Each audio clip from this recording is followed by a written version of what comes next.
Hygiene का principal हम already पढ़ चुके हैं, प्रीवियस वीडियो आप देखोगे तो आपको पूरा हाइजीन का principle, validity of law of reflection, refraction and deviation भी आपको पूरा वहां पर क्लियर समझ में आएगा।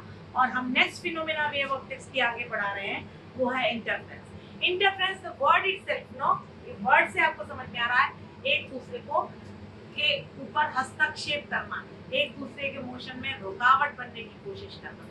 इंटरफेरेंस, कुछ भी बात चल रही है बीच में, वाद विवाद जब शुरू हो जाता है तो इंटरफेरेंस कहलाता है। यहाँ पर भी दो वेव, एक इधर से आ रहा है एक इधर से आ रहा है, जैसे वो एक दूसरे पे आए तो कुछ ना कुछ जो वेरिएशंस उनकी स्पीड या वेलोसिटी या जिसकी भी चीज में है उसके कारण वो एक दूसरे को कहीं ना कहीं मोशन में चेंजेस तो लाते हैं। और यहाँ पर चूंकि लाइट है तो लाइट के पास ऑलरेडी एक ही चीज है जो इंटेंसिटी मूविंग फोटोन्स के कारण हमको मिलती है, और वो फोटोन्स का अगर कहीं रास्ता ऑब्स्ट्रक्ट होता है तो कहीं पर इंटेंसिटी कम और कहीं पर इंटेंसिटी ज्यादा।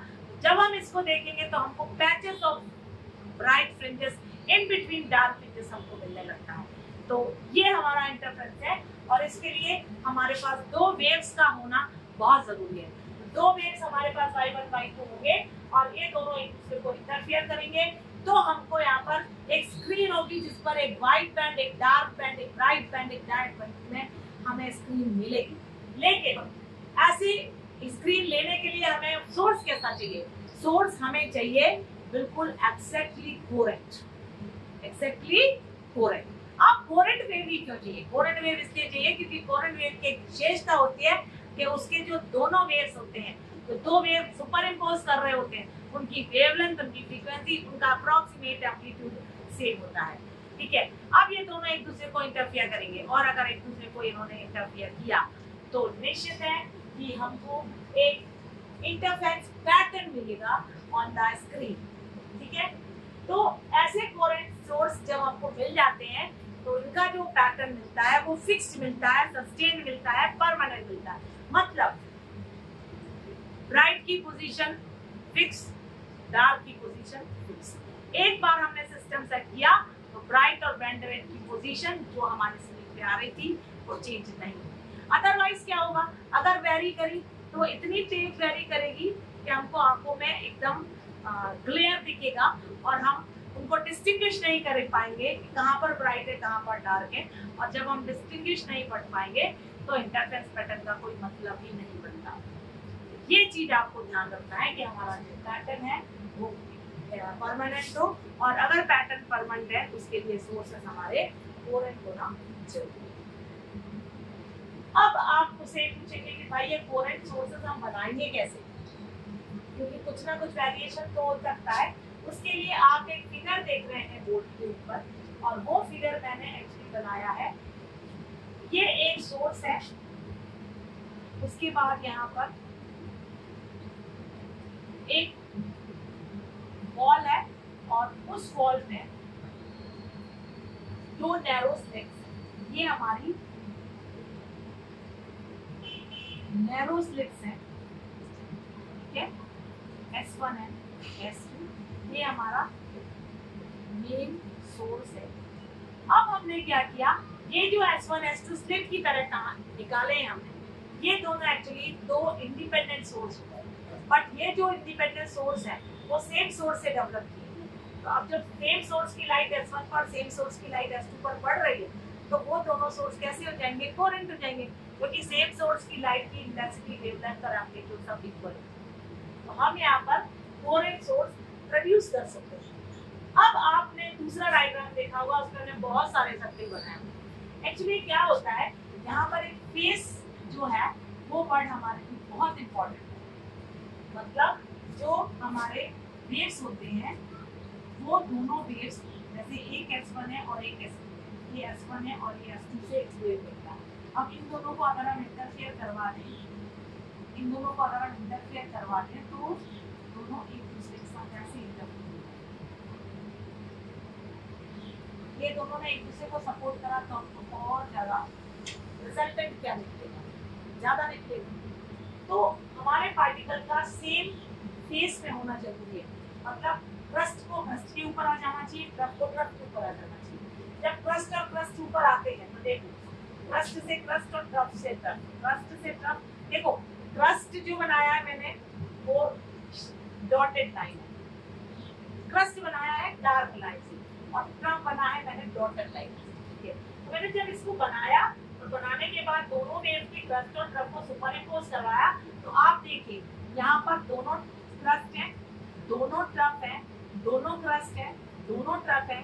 तो सेम केस में इस पर्टिकुलर लाइन पे जो सेंट्रल लाइन है right angle bisector S1 S2 पर, उस पर आप देखिए एक ही crest to crest trough to trough आप आगे भी बनाते चले जाएंगे तो इस पोजीशन पर हमको मैक्सिमा कंडीशन मिलेगी, इस पोजीशन पर हमको मैक्सिमा कंडीशन मिलेगी। ऑल्टरनेट आगे चलिए, एक क्रस्ट है एक ट्रफ है, एक क्रस्ट है एक ट्रफ है, आपने इसको डॉट डॉट करके आगे बढ़ाया, यहाँ पर हमको इंटेंसिटी नहीं मिल रही, इंटेंसिटी नहीं मिल रही है मतलब वो मिनिमा कंडीशन।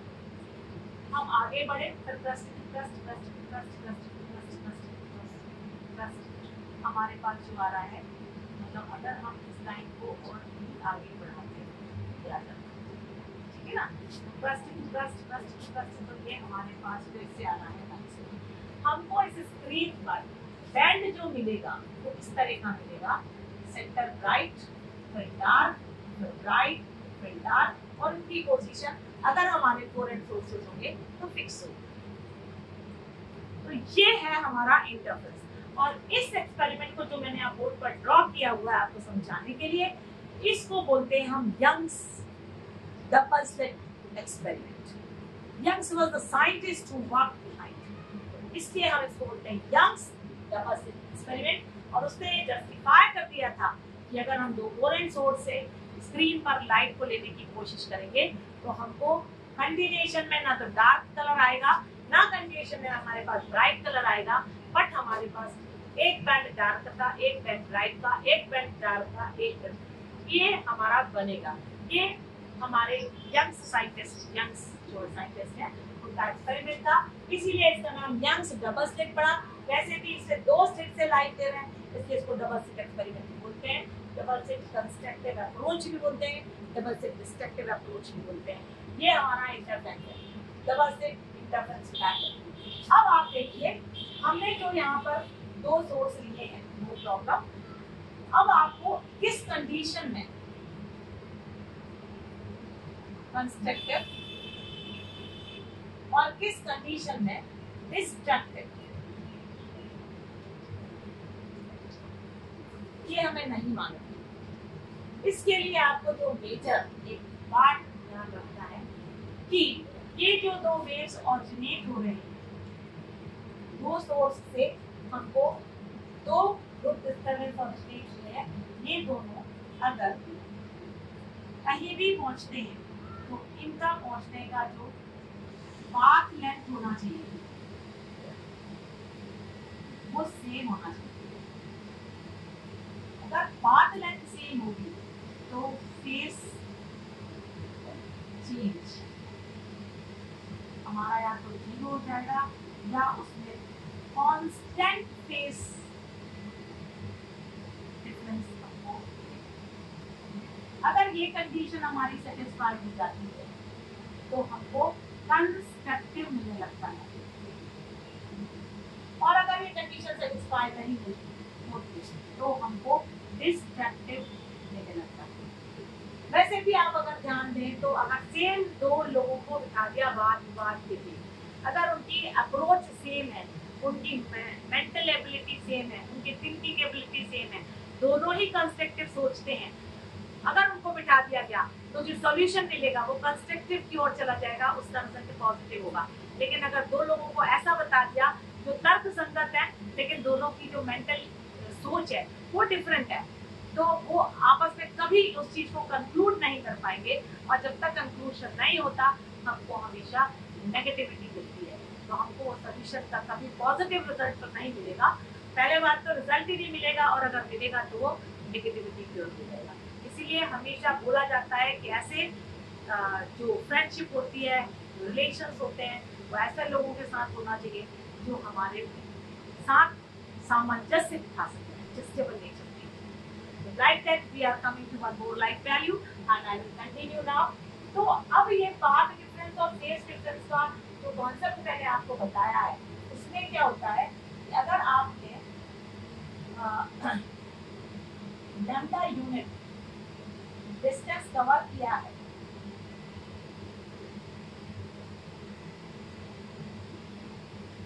तो फेज चेंज आपका कितना आएगा? फेज चेंज हमारा 2 पाई हो जाता है। कैसे? वो ऐसे, ये एक वेवलेंथ पाई और ये पाई, फेज कितनी बार चेंज हुआ? 2 बार।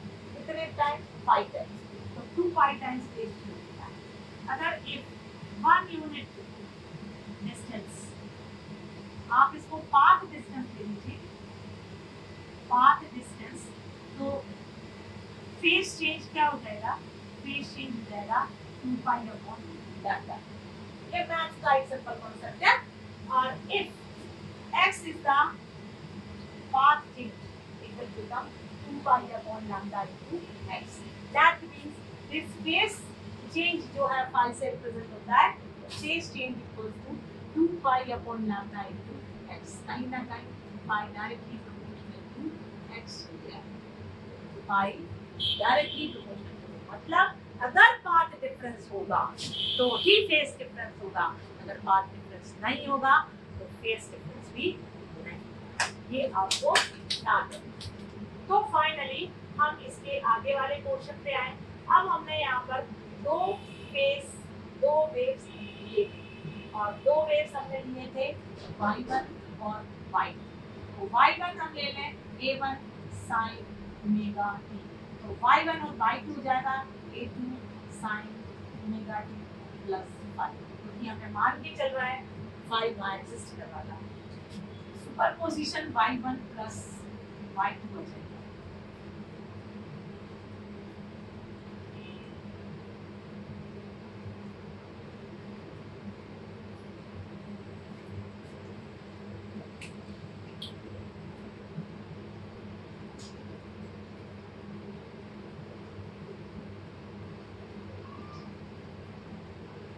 यहाँ पर मैंने एक आइडेंटिटी अप्लाई करी है, ये हो रहा है sine of A plus B, sine A cos B plus cos A sine B. इसको फर्दर अगर हम खोलते हैं तो a1 sine omega T plus a2 cos phi sine omega T plus a2 sine phi cos omega. ये आपको ध्यान रखना है, a1 a2 cos फाई और a2 sin फाई। एक्चुअली वो एम्पलीट्यूड के लिए रिस्पॉन्सिबल है, क्योंकि कहीं ना कहीं एम्पलीट्यूड इंटेंसिटी के लिए रिस्पॉन्सिबल है। तो ये ऐसा एक कॉन्सेप्ट यहाँ पर है जिसके हिसाब से आपको लेना है कि एम्पलीट्यूड का square directly proportional to intensity होता है। जितना ज्यादा square of amplitude directly proportional to है। ये चीज आपको कहाँ मालूम चलेगी? ये चीज मालूम चलेगी तबला पे अगर अपन थाप देते हैं, धीरे मारेंगे, एनर्जी कम दी थी तो इंटेंसिटी साउंड की कम है, और जब अपन ने तेज मारा वाइब्रेशन फास्ट होगा, एम्पलीट्यूड ज्यादा होगा, साउंड लाउडर हो जाएगी, इंटेंसिटी। वही चीज यहाँ पर है, इसी चीज को हमें फॉलो अप करना है। तो कहीं ना कहीं इंटेंसिटी जो है वो एम्पलीट्यूड के फैक्टर पर ही डिपेंड करती है। एम्पलीट्यूड का फैक्टर a1 और cos फाई के टर्म्स में आता है। नाउ अब हमारे पास है इसमें a1 plus a2 cos phi into sine omega T, और दूसरा आपके पास आ रहा है a2 साइन फाई और ये हो जाएगा cos omega T equals to y। इसमें से हम इंटेंसिटी वाला रिस्पॉन्सिबल टर्म्स जो हैं, जो फेस और एम्पलीट्यूड से बने हुए हैं, उनको हम कंसीडर कर लेते हैं। a1 plus a2 cos phi equals to a cos theta को मान लेते हैं। ये आपको अज्यूम करना पड़ेगा, ठीक है। और a2 sin फाई को हम a sin थीटा मान लेते हैं। इन दोनों टर्म्स को हम स्क्वायर करके ऐड कर देते हैं, क्योंकि हमें a की वैल्यू चाहिए, मैक्सिमम एम्पलीट्यूड कितना मिल रहा है उसकी वैल्यू चाहिए, इसलिए हमें ये दोनों स्क्वायर करेंगे। तो a square cos square theta plus a square sin square theta equals to a1 plus a2 cos phi whole square plus a2 sin phi whole square हो जाएगा। यहाँ पर आप देखो a square cos square theta plus sin square theta हो रहा है, इसकी वैल्यू 1 हो जाएगी। ऑटोमेटिकली आपको रिजल्टेंट एम्पलीट्यूड मिल रहा है, हमको रिजल्टेंट एम्पलीट्यूड भी निकालना था। यहाँ पर आपके पास a1 plus a2 cos square 5 plus 2 a1 a2 cos 5 plus a2 sin square 5 मिलेगा।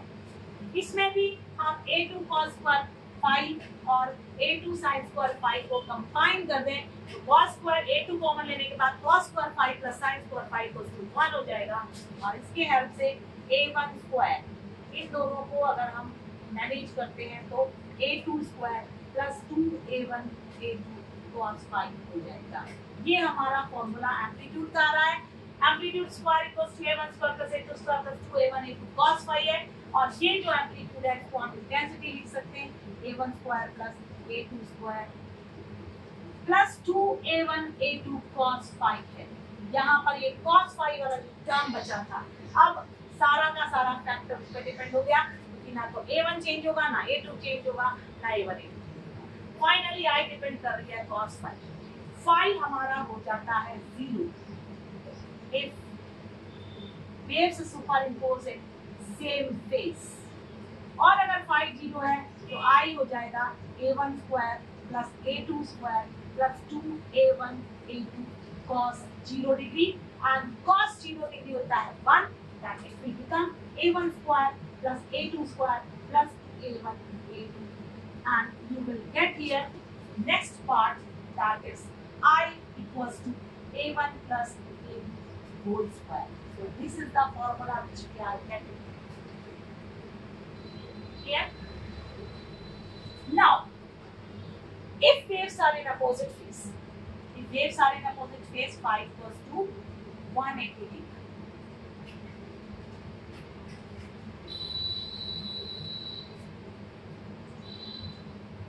तो 180 डिग्री हुआ, okay, no problem. We'll substitute the value of phi in our equation.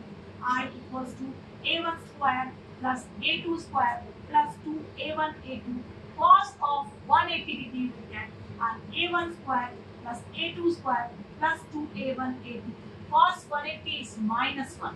You will get a1 square plus a2 square plus 2a1 a2 and it will become minus.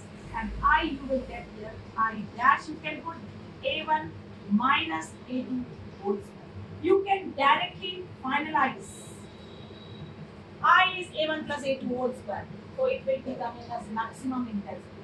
I dash a1 minus a2 becoming as so you see if the waves are superimposing each other in same phase, obviously we will get constructivity there, positivity there and we will get maximum intensity of light, maximum amplitude of light. But if these waves are superimposing each other in total out of phase, means crust is coming on trough and trough is coming on crust, obviously you will get here a destructive approach, negativity will be there and you see minus sign comes here and now the two amplitudes are reduced and we are getting maximum intensity. So this is the condition I have explained. ये मैंने आपको साधारण condition बताई है कि हमको maxima और minima की कंडीशन क्यों मिलती है। अब मिलती तो है लेकिन अगर ये अब मिलती है तो इनके लिए क्राइटेरिया कंडीशन क्या सेटिस्फाइड होना चाहिए वो मैं आपको अगले वीडियो में बताऊंगी। लेकिन आपको जब ये चीज समझ में आएगी तभी आपको नेक्स्ट वीडियो समझ में आएगा। तो आज के लिए मैं यहीं पर कंक्लूड कर रही हूँ लेकिन आपको ये चीज मैंने अच्छे से समझा दी है कि इंटेंसिटी कब मैक्सिमम और इंटेंसिटी क्यों मिनिमम होती है और किन कंडीशन में कौन सा ऐसा फैक्टर है जिसके बल पे हम इस कंडीशन को डेवलप कर सकते हैं। कभी आपको मिलने आ जाए क्वेश्चन में कंस्ट्रक्टिव है तो कैसे आपने इसको कंस्ट्रक्टिव बनाया, कौन सा फैक्टर था जिस पर ये कंस्ट्रक्टिविटी और डिस्ट्रक्टिविटी डिपेंड है, उसको अगर आपको समझना है तो मेरे नेक्स्ट वीडियो में वो आपको क्लियर कट कॉन्सेप्ट मिलेगा जहाँ पर मैंने आपको इंटरफेरेंस और यंग्स डबल स्लिट एक्सपेरिमेंट का थोड़ा सा एक ग्लिम्स समझा दिया है, कंस्ट्रक्टिविटी और डिस्ट्रक्टिविटी आपको समझा दी है। अब हम नेक्स्ट वीडियो में इसको कंक्लूड करेंगे। Thanks for